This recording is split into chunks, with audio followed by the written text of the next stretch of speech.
السلام علیکم ورحمۃ اللہ وبرکاتہ۔ اعوذ باللہ من الشیطان الرجیم، بسم اللہ الرحمن الرحیم۔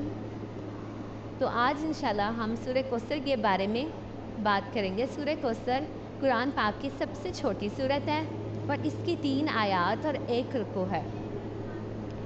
سورہ کوثر میں اللہ تعالیٰ بہت ہی الفاظوں میں حضرت محمد صلی اللہ علیہ وآلہ وسلم کو بہت زیادہ تسلی دے رہے ہیں۔ جب حضرت قاسم کا انتقال ہوا، حضرت محمد صلی اللہ علیہ وآلہ وسلم کے بڑے بیٹے کا، تو مشرکین مکہ اور بہت سے ارد گرد کے لوگ جو مشرکین تھے وہ یہ سمجھ رہے تھے کہ حضرت محمد صلی اللہ علیہ وآلہ وسلم کی جڑ کٹ چکی ہے، اب آپ کا نام اس دنیا سے ختم ہو جائے گا، اب آپ کی کوئی نسل نہیں باقی رہے گی۔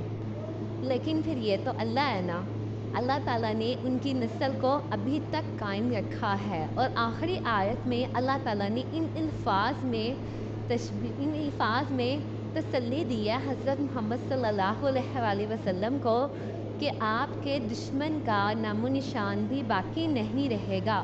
اور آج بے شک حضرت محمد صلی اللہ علیہ وآلہ وسلم کا نام بھی باقی ہے اور ان کی نسل بھی باقی ہے، اور ان کے دشمنوں کا واقعی نام و نشان ختم ہو چکا ہے۔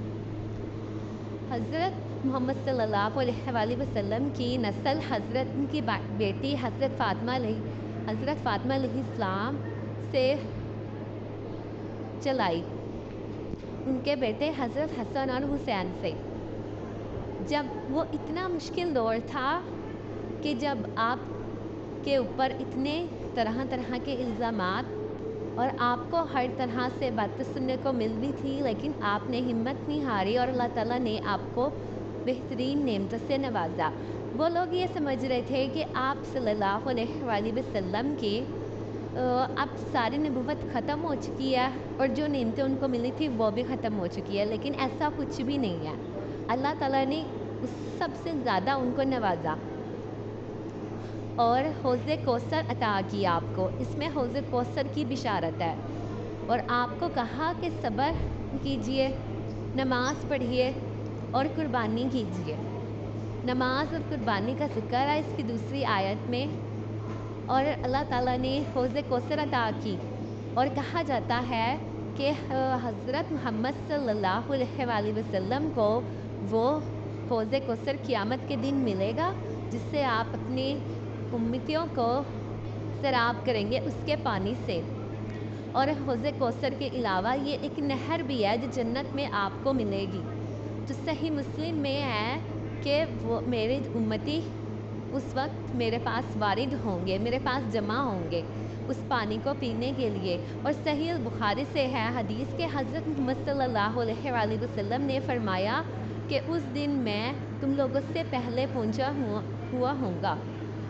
تو حضرت محمد صلی اللہ علیہ وآلہ وسلم کا اس قدر مرتبہ بلند کر دیا اللہ تعالیٰ نے کہ بے شک ان کی مشرکین مکہ کی سارا نام و نشان ختم ہو گیا، وہ اب باقی بھی نہیں ہے لوگ، کیونکہ عاص بن وائل بن سہمی اس نے سب سے زیادہ مخالفت کی تھی حضرت محمد صلی اللہ علیہ وآلہ وسلم کی جب ان کے بیٹے کا انتقال ہوا تھا، اور باقی دوسرے مشرکین مکہ نے بھی۔